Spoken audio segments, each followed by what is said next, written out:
jawab untuk saat ini.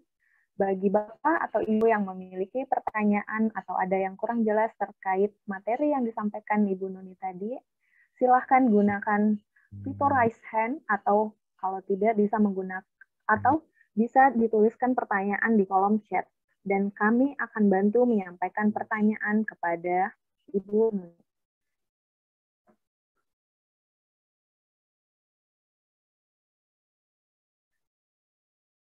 Baik, kami sekedar info kami memiliki door prize ya Bapak Ibu yang beruntung saat bertanya akan kami berikan hadiah spesial dari Bea Cukai Makassar. Silakan Bapak Ibu, kami buka untuk tiga penanya pertama terlebih dahulu.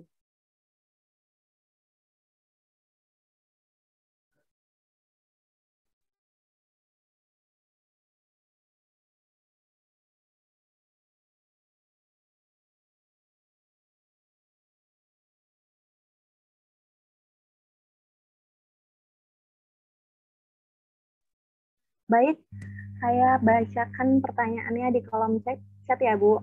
Selamat pagi Bu, mohon info untuk pendaftaran perusahaan di aplikasi PPK online setelah di-approve, langkah selanjutnya bagaimana ya Bu? Mungkin Ibu Nuni bisa saya persilahkan untuk menjawab Ibu, silahkan.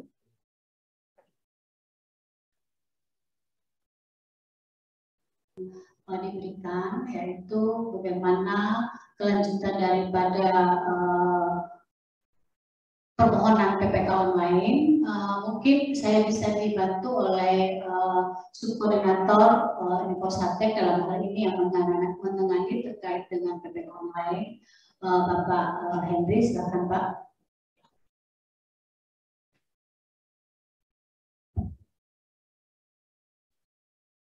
Terima kasih. Selamat pagi, Assalamualaikum warahmatullahi wabarakatuh. Terima kasih kesempatannya Bu Nuni.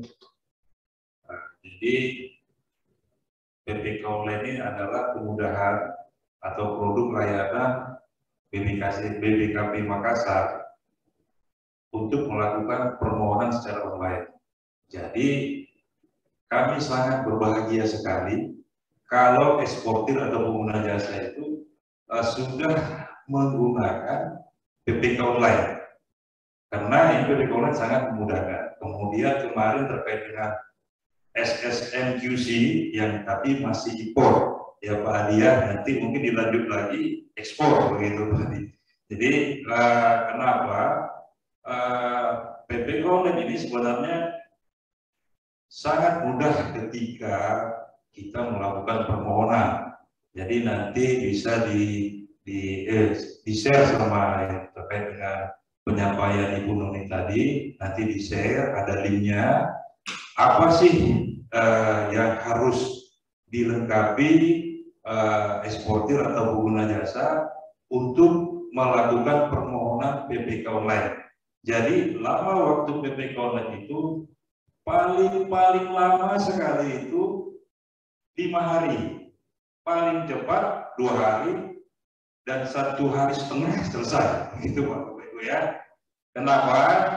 Ketika bermohon di sini verifikasi awal, kemudian dilanjutkan ke pusat. Jadi pusat itu menilai lebih lanjut lagi terkait dengan apa sih yang kurang.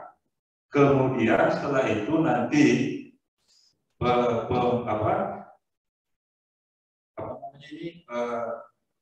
pusat, yaitu Pusdatinnya Karantina Pertanian, mengirim email ke eksportir atau pengguna jasa ke emailnya masing-masing untuk user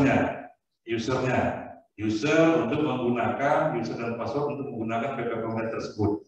Nah, di sini dapat kita lihat adalah yang diperlukan itulah NPWP, SIU, surat keterangan domisili, KTP pertanggungjawaban.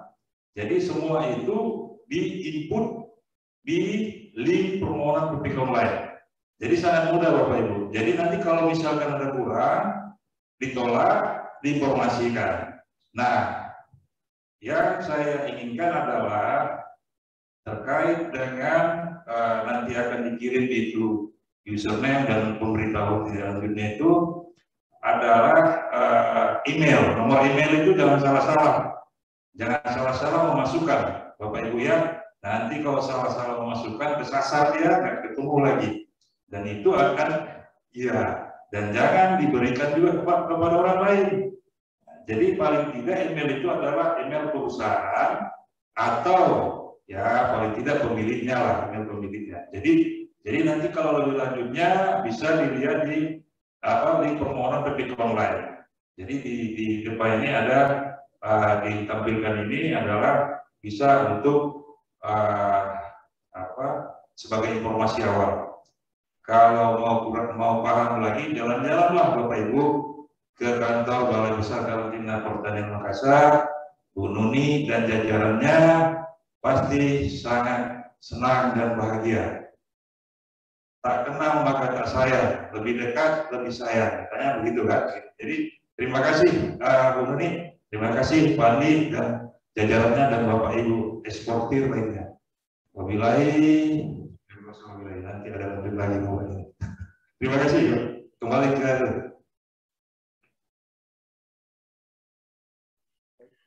Baik, terima kasih Pak atas jawaban yang telah diberikan. Kita lanjut ke pertanyaan selanjutnya kepada penanya raise hand. Bisa diaktifkan mikrofon dan kameranya. Kepada Bapak Syar kami persilahkan.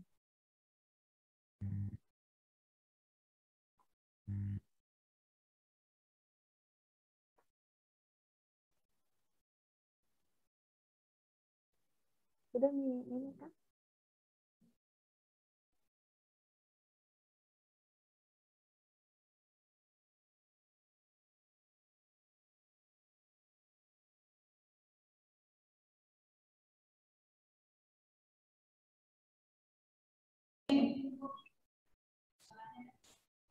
Baik, kita lanjut ke kolom chat aja ya Bu pertanyaannya. Baik, akan saya bacakan dari kolom chat pertanyaan dari Resti Masita. Saya dan tim sedang merintis suplai lidi sawit di Luwu untuk ekspor ke India dan Pakistan.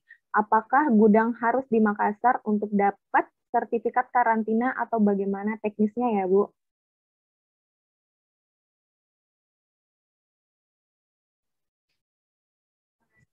Untuk Ibu Resti, pertanyaannya itu sawit bagaimana persyaratan untuk melakukan ekspor sawit. Mungkin saya bisa dibantu oleh Bapak Iqbal, Subkoordinator Pelayanan Operasional Karantina. Silakan Pak Iqbal.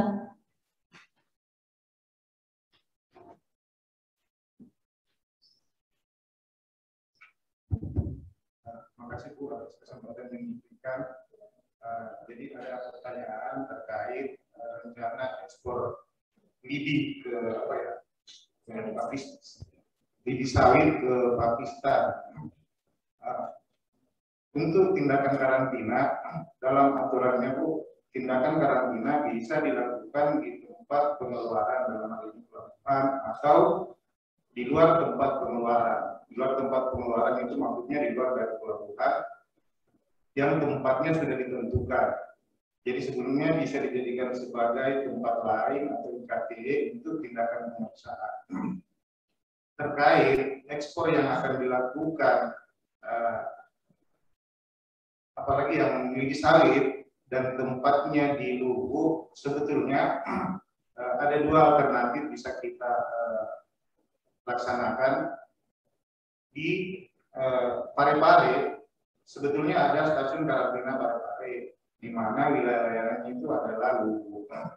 Jadi sertifikasinya bisa di Parepare, tapi sebelumnya bisa ditetapkan sebagai tempat lain. Sekalipun ekspornya itu lewat Pelabuhan Makassar. Tapi itu juga bisa dilakukan di Makassar, di area pelabuhan, karena masih memungkinkan tindakan pemeriksaan itu dilakukan di wilayah Pelabuhan Laut Makassar.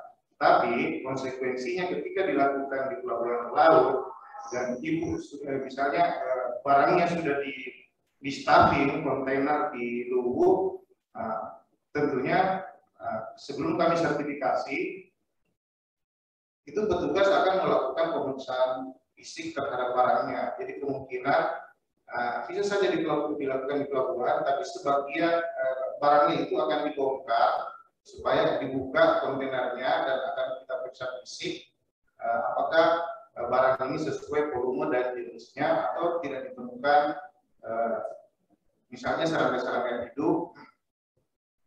Karena kalau ditemukan serangga hidup itu akan dilakukan fumigasi, kemudian baru bisa diekspor. Tapi saran yang tadi, yang apa, misalnya kita sertifikasi dari Parepare, itu bisa gudangnya di Luwu itu bisa dijadikan tempat lain atau IKT supaya petugas legal melakukan tindakan pemeriksaan di gudangnya ibu. Karena kalau di Makassar kami tidak akan bisa melakukan penilaian tempat lain atau IKT karena bukan wilayah layanan BPKP Makassar. Itu adalah wilayah layanan stasiun karantina pertanian Parepare. Ini kita bisa melakukan koordinasi ke stasiun Parepare, atau kalau kita tidak punya gudang di Makassar, bisa saja kita akan melakukan pemeriksaan di pelabuhan. Tapi konsekuensinya seperti itu, kita akan periksa dengan baik kontainernya,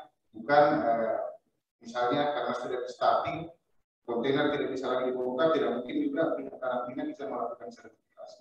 Mungkin itu yang jawaban yang kami bisa sampaikan. Terima kasih. Assalamualaikum warahmatullahi wabarakatuh.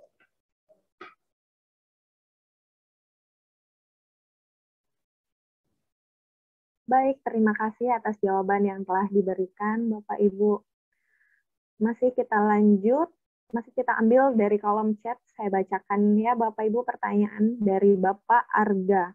Izin bertanya, apa rempah seperti jahe kunyit dan sebagainya perlu ada sertifikat organik ya Bu? Baik, kami persilahkan untuk Bapak atau Ibu.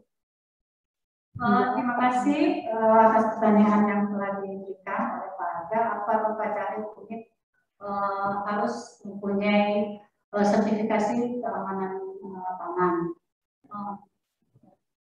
Mungkin dari subkoordinator pelayanan operasional bisa memaparkan bagaimana sih caranya cara mengekspor kunyit jahe berdasarkan ketentuan-ketentuan yang ada di Badan Karantina Pertanian, karena kami melakukan sertifikasi ekspor itu berdasarkan permintaan negara tujuan, persyaratan negara tujuan, di mana komunitas pertanian itu yang akan dilalulintaskan. Itu merupakan ada import permit dari negara tujuan yang akan dilalulintaskan. Mungkin bisa Pak Iqbal secara jelas, secara teknis, bagaimana sih caranya ekspor terhadap kunyit jahe, karena pada ada edaran dari Kementerian Pertanian bahwa kunyit jahe itu terdapat misalnya kita akan ekspor ke Jepang, itu ada persyaratan negara tujuan. Mungkin Pak Iqbal bisa secara spesifik untuk memaparkan. Terima kasih. Silakan Pak Iqbal. Terima kasih Bu. Saya akan mencoba menjawab yang pertanyaan Pak. Apa rempah seperti jahe kunyit dan sebagainya perlu ada sertifikasi organik? Untuk keperluan sertifikat karantina, sebetulnya ini bukan menjadi persyaratan bahwa itu harus ada sertifikasi organik. Tapi biasanya kenapa ada sertifikasi organik? Sebetulnya itu adalah dari pihak eksportir sendiri. Dia mau menjual dalam bentuk organik atau non organik, dan pasarnya ke luar negeri. Misalnya bayarnya dia minta sertifikat organik untuk membuktikan bahwa komunitas itu adalah produk organik. Jadi kalau pihak karantina untuk keperluan sertifikasi sebetulnya tidak membutuhkan sertifikasi organik. Tapi ketika ada komoditi yang akan diekspor dan itu ada adalah organik, itu kami juga memerlukan sertifikat organik itu, karena konsekuensi misalnya akan diekspor jahe atau kunyit, petugas karantina akan melihat apakah ini berserangga atau tidak. Ketika dia berserangga atau ditemukan oleh insek, itu akan difumigasi. Ketika dilakukan fumigasi, artinya itu kan tindakan karantina, kita meracun komunitas tersebut. Otomatis ketika kita melakukan tindakan karantina dan misalnya fumigasi fosfin atau metipronid terhadap komoditi yang organik ini, otomatis tidak akan jadi organik lagi karena kita akan meracun produk tersebut. Jadi memang kami butuh informasi ketika itu produk organik yang akan diekspor dan bayarnya meminta organik, kami pihak karantina butuh sertifikat itu, supaya kami ada solusi sebelum misalnya kami fumigasi itu, karena otomatis kalau kami fumigasi produknya tidak akan organik lagi karena kami akan melakukan fumigasi dengan menggunakan racun mematikan serangga atau insek yang ada di produk tersebut. Nah, biasanya ada beberapa eksportir memang ada beberapa kopi yang memang tujuan ekspornya permintaan bayar itu adalah organik, itu kami tidak melakukan fumigasi, tapi produk yang akan diekspor itu memang sudah bebas dari serangga hidup, sehingga kami juga bisa menjamin bahwa produk organik ini tidak ditemukan lagi serangga hidup dan tidak perlu difumigasi. Tapi ketika produk itu bukan produk organik,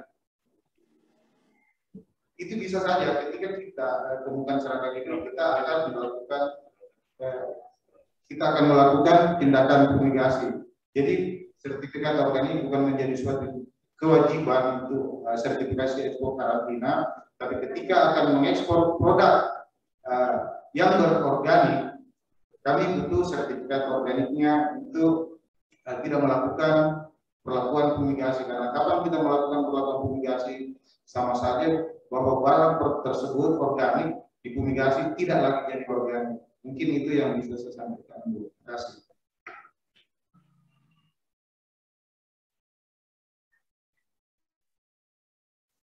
Baik, terima kasih Ibu Bapak atas jawaban yang telah diberikan. Masih kita ambil pertanyaan dari kolom chat. Saya bacakan ya Bu, pertanyaan dari Ibu Putri. Bila penjualan rempah seperti lada, cengkeh, pala untuk retail ekspor seperti 1 kilo, apakah tetap dengan karantina atau tidak perlu? Perlu membawa ke kantor karantina. Ibu.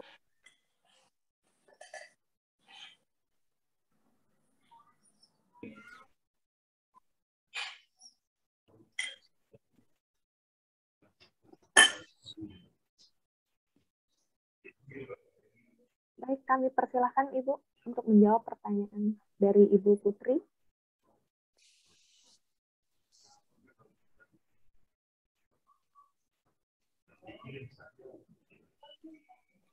Mereka ya. Mungkin salah jawab juga Bu, rasional. Yang pertanyaan dari siapa ya, Ibu Putri, bila penjualan rempah seperti lada, cengkeh, pala untuk retail ekspor seperti 1 kilogram, apakah tetap menggunakan karantina atau tidak perlu? Apakah kita perlu membawa sampelnya ke kantor ke karantina? Yang jelas, ketika kita mengekspor produk pertanian dan itu dipersyaratkan sama negara tujuan bahwa itu harus ada surat karantina, karena kalau ekspor itu sifatnya pelayanan. Jadi ketika negara tujuan mempersyaratkan dokumen karantina PC itu sanitary sertifikat, itu berarti harus dilengkapi sekalipun itu 1 kilo.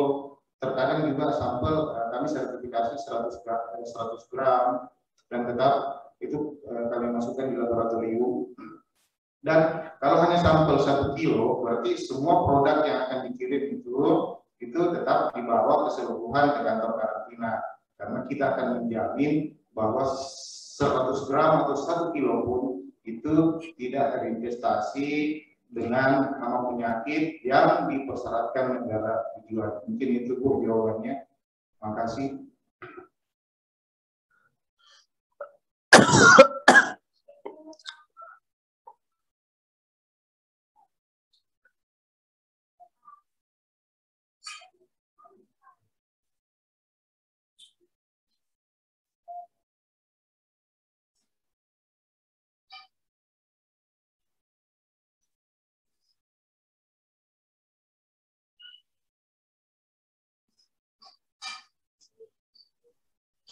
Baik, terima kasih atas jawaban yang telah diberikan Bapak Ibu.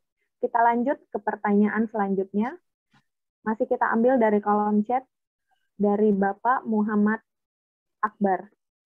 Jika buyer di luar negeri tidak memperlihatkan impor permit, apakah permintaan karantina untuk ekspor masih bisa dilanjutkan? Silahkan Bapak Ibu, kami persilahkan untuk menjawab pertanyaan. Untuk Pak Muhammad Akbar, bagaimana kelanjutan apabila negara tujuan tidak mempersyaratkan impor permit itu? Bisa mungkin Bu, kami tadi ada share untuk persyaratan ekspor itu ada di web Badan Karantina Pertanian terkait dengan aplikasi Persia. Di situ ada persyaratan ekspor negara tujuan. Misalnya eksportir akan melakukan ekspor ke negara misalnya ke negara Belanda, ke negara Cina, itu di situ bisa melihat persyaratan impor permit dari negara tujuan. Secara teknis mungkin Pak Iqbal bisa memberikan penjelasan. Terima kasih.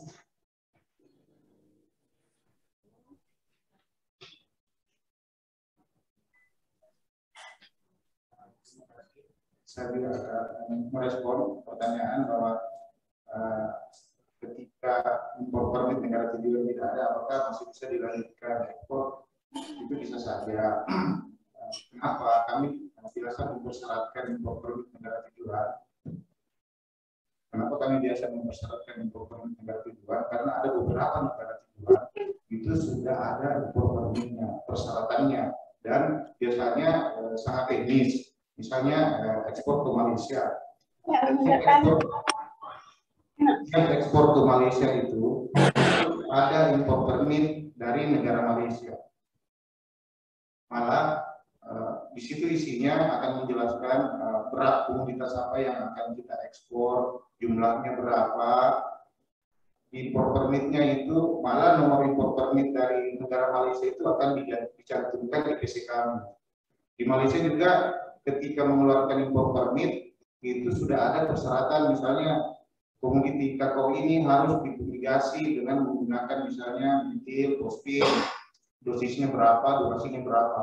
Nah, itu sangat teknis persyaratan dari luar negeri. Makanya ketika ada eksportir yang akan mengirim barang ke luar negeri, pasti kami akan bertanya, ada enggak impor permit persyaratan negara tujuan, karena pasti sebelum ekspor ada komunikasi dengan bayarnya. Nah, biasa kami pertanyakan kebuatannya bayarnya, ada enggak persyaratan negaranya terhadap komunitas yang akan diekspor itu. Nah, tapi sekalipun itu tidak ada, tetap kami akan melakukan pelayanan sertifikasi ekspor, karena sebetulnya sumber informasi terkait persyaratan negara tujuan ekspor itu kita sudah bisa lihat lewat internet. Malah Badan Karantina telah mengembangkan aplikasi, kita lihat di layar, membuat aplikasi Persia, protokol ekspor Indonesia, untuk memberikan informasi persyaratan fitosanitari negara tujuan.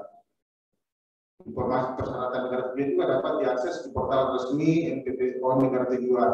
Nah, ini contohnya, kalau misalnya kita mau ekspor ke Belanda, kita bisa masuk di webnya, ada webnya. Ini kan ada di ya. Kemudian bagaimana kalau ekspor ke Malaysia? Kita bisa buka internet, masuk di webnya Malaysia. Nah, kita akan melihat di situ persyaratan negara mereka untuk tujuan ekspor kita. Jadi sangat banyak sebetulnya informasi yang kita bisa lihat ketika mau mengekspor ke negara misalnya ke negara tujuan tertentu. Kita lihat saja apa persyaratan negara tersebut. Tapi biasanya yang saya contohkan tadi kayak ekspor ke Malaysia itu ada import permit.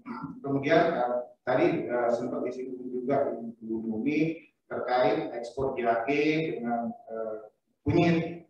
Nah, itu memang informasinya ada di karantina karena baru-baru ada pelarangan terhadap ekspor komoditas tersebut.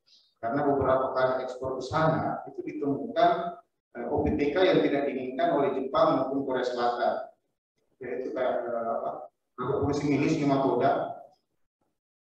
Karena kelalaian kita sehingga barang itu ditolak atau dimusnahkan di negara tujuan. Malah dari KBRI Jepang mengeluarkan surat untuk sementara tidak mengeluarkan sertifikasi terkait produk-produk yang memungkinkan atau produksi milis itu terikut ke Jepang maupun Korea Selatan juga. Ada edarannya seperti itu. Mungkin itu Bu yang saya sampaikan. Terima kasih.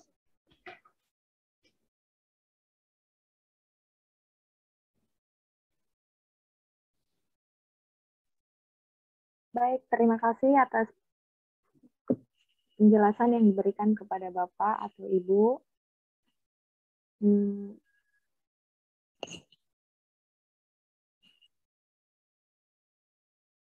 Wah, luar biasa ya partisipasi peserta Ekspor Assistance Webinar Series kelima bersama Karantina Pertanian kali ini. Tapi karena adanya keterbatasan waktu, kita cukupi sesi tanya-jawab kali ini. Untuk pertanyaan yang belum terjawab, dapat disampaikan melalui grup Ekspor Assistance dan akan kami bantu teruskan ke narasumber Balai Karantina Pertanian. Atau Bapak dan Ibu juga boleh menghubungi kita melalui akun Instagram Bea Cukai Makassar. Makanya nih Bapak atau Ibu wajib follow dan terus ikuti informasi yang akan kami sebarluaskan melalui Instagram. Baik, Bapak Ibu peserta webinar, kami ingatkan kembali untuk tidak lupa mengisi absensi pada link yang telah kami share di kolom chat.